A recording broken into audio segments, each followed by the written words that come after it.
naghahamon ng tinatawag niyang friendly debate. Magandang araw mga kapatid, mga kababayan.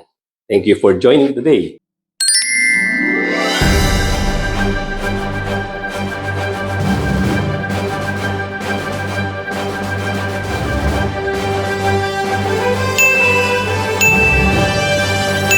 Tuloy-tuloy na po tayo sa ating topic for today.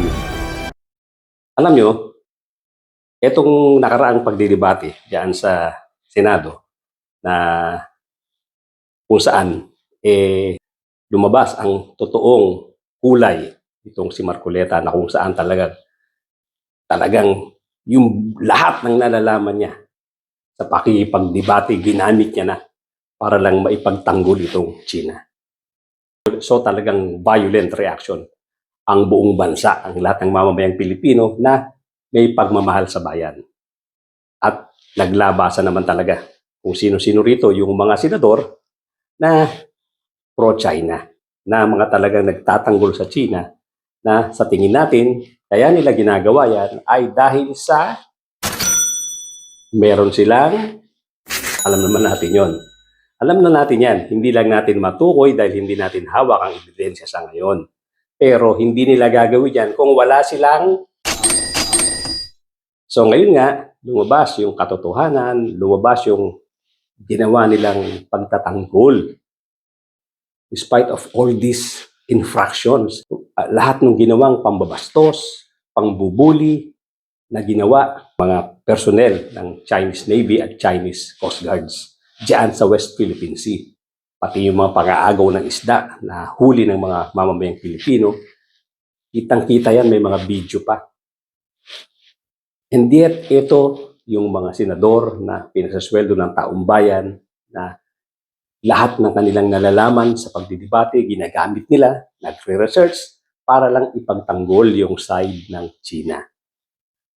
Ayan po ang pinagagawa nila. Ngayon, dahil nga sa nagkaroon ng negative reaction ang mga mamamayang Pilipino dahil sa pakikipagtalo itong si Marcoleta kay Kiko Pangilinan noong nakaraang araw, heto na naman ang mga DDS style. Naghahamon ng tinatawag niyang friendly debate. Magdebate muna, yan ang tugon ni Senator Rodante Marcoleta matapos imbitahang sumama sa Maritime Domain Awareness Flight sa West Philippine Sea. Sabi niya kay Commodore Tariel, kasama si Justice Carpio. And sino ba yung professor sa'yo? Si Batong Bakal. Para sa isang friendly debate. Bago pa yung pagpunta doon. Hinamon ni Senador Rodante Marcoleta ng debate sina Philippine Coast Guard spokesperson for the West Philippine Sea, Commodore J. Tariela, retired Supreme Court Senior Associate Justice Antonio Carpio at Maritime Security Expert Professor J. Batong Bakal. Okay? Ang ganda ng sagot nitong si Commodore Tariela rito. Ganoon na rin itong si Attorney J. Batong Bakal. Kasi sinasabi nila, hindi dapat idinidebate ang issue ng West Philippine Sea. Yung ididebate mo, kapwa Pilipino, na merong side ng China at merong side ng Philippines. Tama nga naman, magandang katwiran yan. Hindi nga naman dapat pinagtatalunan ng kapwa Pilipino, pareho kayong Pilipino, tapos yung isa magsaside sa China. Yung isa ay talaga ipagtatanggol niya ang Pilipinas. Pero para sa akin, mas mabuti na rin yan. At kinol ni Justice Carpio, yung panawagan niya or yung kanyang hamon na magdebate. Nasa tingin ko talaga namang hindi tatanggihan ni Justice Carpio. From Senator Lacson not to bite the bait, appealing that a debate with Senator Marcoleta may just affect those now residing in Kalayaan, for instance. Well, that's part of freedom of expression. I don't think it will affect those residing in Kalayaan. This is a debate between two Filipinos. One is saying that there is no such thing as a West Philippine Sea. I disagree with that. There is a West Philippine Sea under Philippine law. So it's as simple as that. Is there a West Philippine Sea under Philippine law or not? So the people should know, and especially the people in Kalayaan. I don't think they will. They are in the forefront of this issue, and they have to be assured by the nation that they are protected. And if a senator says there is no such thing as West Philippine Sea, parang binura mo rin sila. So we have to assure them that there is a West Philippine Sea, and the West Philippine Sea is going to be protected because under the Constitution, we have to protect our maritime zones, especially our exclusive economic zone. Jay Batong Bakal has also said that it could be a futile exercise because as a lawmaker, Senator Marcoleta should know better. Well, he should know better. And how do you show that? By engaging him in a discussion that there is such a thing as a West Philippine Sea under Philippine law. It's there in the law. And the fact that the Pag-asa Island, the islands of the Calayan Island Group, some of them, the fact that some of them are outside the exclusive economic zone doesn't mean that we have no claim there or it is no longer ours because it's outside the exclusive economic zone. No, these are different concepts. We can still have a territory, an island territory beyond our exclusive economic zone. This has to be explained to the people. If you allow Senator Marcoleta to have the last say on this, the people will think he is correct. At para sa akin, tama lang na idebate itong si Marcoleta nang lumabas ang katotohanan at makita pa ng mas maraming mamamayang Pilipino kung sino talaga itong si Marcoleta. Hayaan mong i-take niya ang side ng China sa debate na to, na definitely yun naman ang gusto niya mangyari. Ipagtanggol niya ang China. At of course, alam naman natin kung gaano kalaki ang knowledge nitong si Justice Carpio tungkol dito sa issue ng West Philippine Sea. Actually, sa totoo lang, hindi naman kailangan si Justice Carpio pa ang makipagtalo kay Marcoleta. Kahit itong si Commodore Tariela, more than enough na.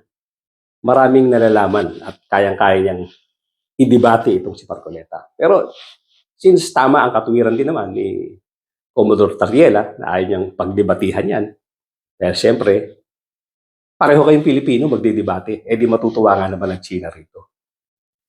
Pero para sa akin, tama rin na i-debate ang si Marcoleta sa harap ng media na maintindihan ng mamamayang Pilipino kung sino talaga itong si Marcoleta.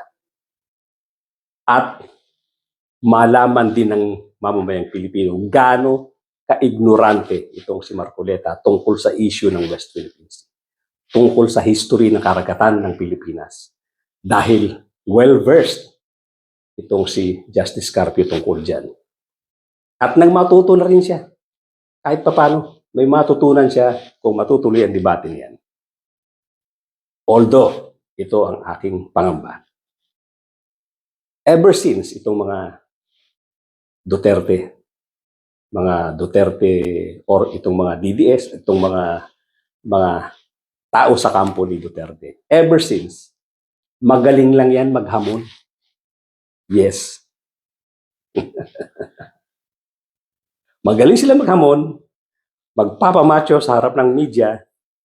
Pag andyan na ang aktual, andyan na yung aktuhan na tungkol sa hamon nila, umaatras. Number one example lang nga dyan si Digong Duterte, di ba? Ang dami niya sinasabi, kesyo papuntahin nyo rito, sasama ko, sisipain ko pa yung ICC na yan. Pupunta ako sa ICC, pupunta ako sa dahig, sisipain ko rin yung mga yan. Bakit ang tagal-tagal? Bakit hanggang ngayon wala akong demanda? Alam niyo naman na nangyari, di ba? Nung aarestuhin na siya, halos 12 hours yata yan, na nagkatagalan dahil sa katakot-takot na style, katakot-takot na pag-delay at paglaban doon sa arresting officer na si General Torre during that time. Isang good example din dyan si Sara Duterte. Kaya sabi niya, haharapin niya daw itong impeachment.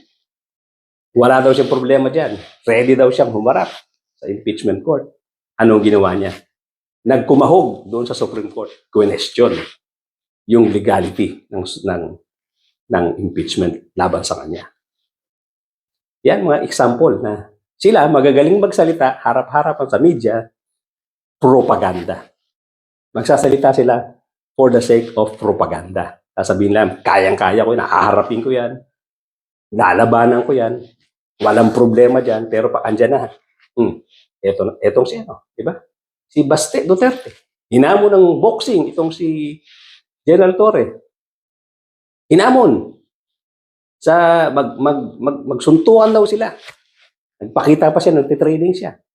Oh, nung nandoon na, yung araw na yun, nandoon sa Singapore. Ganyan-ganyan sila.